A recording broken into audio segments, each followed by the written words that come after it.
वंदे मातरम बच्चों, कक्षा 7 subject English.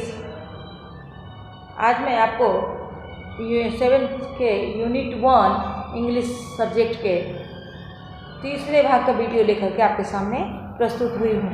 इससे पहले मैंने आई एम लॉस्ट चैप्टर के 2 भाग के वीडियो दे चुकी हूँ। इसमें पहला अलोम विलोम के बारे में बताई थी और दूसरे भाग के वीडियो में एशियाटिक लायन गिर जंगल में जो है उसके बारे में हम आपको पढ़ा चुके हैं। आज लायन के बारे में माने इंटरेस्टिंग बातें हमको यहाँ से जानना है, जो वो कैसा होता है, उसका वज़न कितना होता है, लेंथ कितना होता है, उसके पूँछ यानी उसके शरीर के बनावट के बारे में पढ़ना है और भी बहुत कुछ। तो चलिए पढ़ना शुरू करते हैं। Interesting fact about Asiatic lion. यहाँ पर उसका वेट किया है, वेट यानी वजन। तो मेल माने होता है पुरुष जाति। अप्रोक्सीमेटली यानी उसका वजन है अनुमानतः 150 kg टू 250 kg यानी 150 से लेकर के 250 किलो तक पुरुष जाति के जो एशियाटिक लायन है उसका वजन होता है। और फीमेल यानी मादा जाति के जो होते हैं उसका 120 kg टू 180 यानी 120 से 180 किलो तक उसका वजन होता है। अभी ये लेंथ यानी लंबाई, लेंथ यानी लंबाई। तो लंबाई कितना होता है मेल का यानी पुरुष जाति की लंबाई कितनी होती है 1.7 मीटर टू 2.5 मीटर यानी 1.7 मीटर से लेकर 2.5 मीटर तक की लंबा पुरुष जाति के जो एशियाटिक लायन है उसकी लंबाई होती है। और मादा जाति के जो हैं एशियाटिक लायन उसकी लंबाई 1.4 मीटर टू 1.75 मीटर होते हैं। अभी लेंथ टेल यानी उनकी पूँछ की लंबाई कितनी होती है तो 70 सेंटीमीटर टू 105 सेंटीमीटर, 70 सेंटीमीटर से लेकर के 105 सेंटीमीटर तक जो है एशियाटिक लायन की पूँछ की लंबाई होती है। अब यह लाइफ स्पान यानी ये उम्र कितना इसका होता है, ये कितने आयु तक जिंदा रहते हैं 16 टू 80 ईयर्स। ये 16 साल तक इनकी से लेकर 18 साल तक इनके आयु का उम्र सीमा है, माने इतने दिन तक ये जिंदा रह सकते हैं। उसके बाद है टॉपिक कल डाइट यानी इनके जो है विशिष्ट आहार क्या है। तो ये माने आहार में क्या लेते हैं तो deer, wild bear, buffaloes antelope यानी हिरन, जंगली भालू, भैंस और घड़ियाल।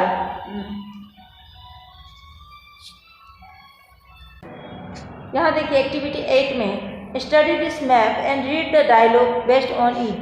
अभी इसको इस मैप को है ना देख करके इसी हिसाब से नीचे जो डायलॉग दिया हुआ है उसको हमें पढ़ना है। यहाँ पर रोहन बोलता है hello Javed, now I am at the bus stop, where are you. मैंने वो बोल रहा है हेलो जावेद, अभी हम बस स्टॉप पे हैं और तुम कहाँ पे हो। जावेद कहता है I am at the post office, मैं पोस्ट ऑफिस में यानी डाकघर में हूँ। Rohan how can reach there, मैं वहाँ पर किस तरह से पहुँच सकता हूँ। तो जावेद बोलता है first of all come out from the bus stop, सबसे पहले तुम वहाँ पर बस स्टॉप पे जाओ। Then turn left and walk along the main bazaar road, वहाँ पे क्या है उसके बाद लेफ्ट टर्न यानी बाएं तरफ मुड़ना है। उसके बाद चल करके वहाँ मेन बाजार रोड की तरफ आना है। मैंने यहाँ तक तुमको मेन बाजार रोड तक चल करके आना है। अभी रोहन बोलता है Javed now I am on the bazaar road and I see the sign board of Rana street. मतलब जावेद नाउ यानी अभी हम कहाँ पे हैं बाजार रोड पे हैं और मैं यहाँ देख रहा हूँ मेरे सामने जो है बोर्ड लगा हुआ वहाँ पर लिखा हुआ है राना स्ट्रीट, वो मुझे दिख रहा है। फिर जावेद बोलता है वॉक स्ट्रेट अबाउट 50 मीटर। अभी वहाँ से क्या है, तुम सीधा ही 50 मीटर आगे आओ। Then you will see the sign board of Bank Street. वहाँ पर तुम देखना किसका बैंक मैंने बोर्ड लगा हुआ बैंक स्ट्रीट का। Turn left, take left turn from there and you will see the post office. वहाँ से क्या करना, तुम बायां ले लेना और तब तुमको दिखाई देगा वहाँ पर पोस्ट ऑफिस। आफ्टर 5 मिनट यानी 5 मिनट के बाद। रोहन हाय जावेद, बोलो वहाँ पहुँचने के बाद वो बोलता है हाय जावेद। अब यहाँ पे क्या है, मैंने તમારો મિત્ર તમારે ગામ કે વિસ્તાર બસ સ્ટોપ પર પહોંચ્યો છે, તમારો સંપર્ક મોબાઈલ દ્વારા કરે છે, તમારો મિત્ર તમારા ગામ કે વિસ્તારમાં 3 સ્થળની મુલાકાત કરી શકે તે માટેની સૂચનાઓ આપો। अभी यहाँ पर आपको अपने हिसाब से आपके बस स्टैंड पे आपका दोस्त पहुँचा हुआ है और आप वो मोबाइल से आपको संपर्क कर रहा है और वो 3 स्थान का मुलाकात कर सके, ऐसी सूचना आपको यहाँ पर लिखना है। बच्चों ये तो आपको स्वयं करना है, लेकिन मैं आपको इस वीडियो के द्वारा हिंट्स दे देती हूँ, इस प्रकार से आप यहाँ पर लिख सकते हो। तो चलिए मैं आपको बताती हूँ। यहाँ पर होगा मैंने आपका दोस्त बोलता है hello I am at the bus stop.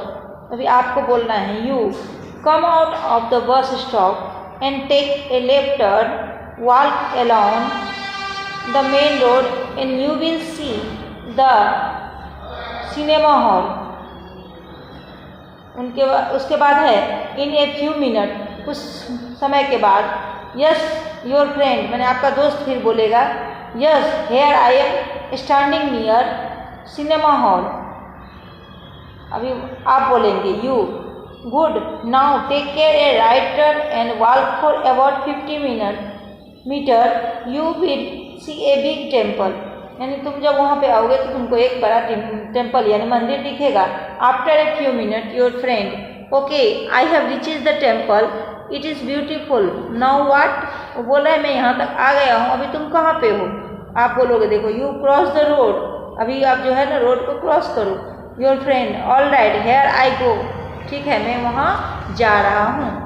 फिर आपको बोलना है लिखना है there is a small street right in the front of you can see a sign board National Museum. आपको आप जब वहाँ पर राइट में आएंगे तो आपको दिखेगा क्या, नेशनल म्यूजियम। अभी आपका फ्रेंड आपसे बोलेगा oh yes should I walk into the street? You yes the second building on the right is the National Museum, you will take it very much. Your friend okay thank you. After an hour your friend I really enjoyed the visit the museum, now where should I go? You come out on the main road again. Your friend alright here I am on the main road. You take a left turn and walk along the road till you see the signboard to the zoo. After few minutes, फिर कुछ देर के बाद your friend आपके दोस्त yes I am standing near the signboard. You take a right turn and you will reach the main gate of zoo. Your friend okay thank you for your help I will call you later okay bye. यहाँ पर okay bye करके दोस्त यहाँ मैंने ये ख़त्म किया। आपको यहाँ पर तीन चीज़ के बारे में बताया था।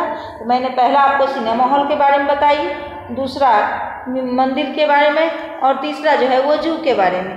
ये आपको हमने बताया और आप इससे पहले जो मैंने ये ड्रामा के बारे में नक्शा देख करके पढ़ाई उस हिसाब से आप खुद भी इसको बना सकते हैं, कोशिश कीजिएगा ज़रूर।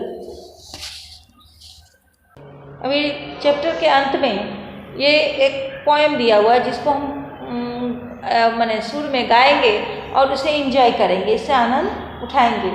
The cycle glides high in the air oh what a thrill for Teju dear the cloud bank and at great pace poor Teju shoots off into space.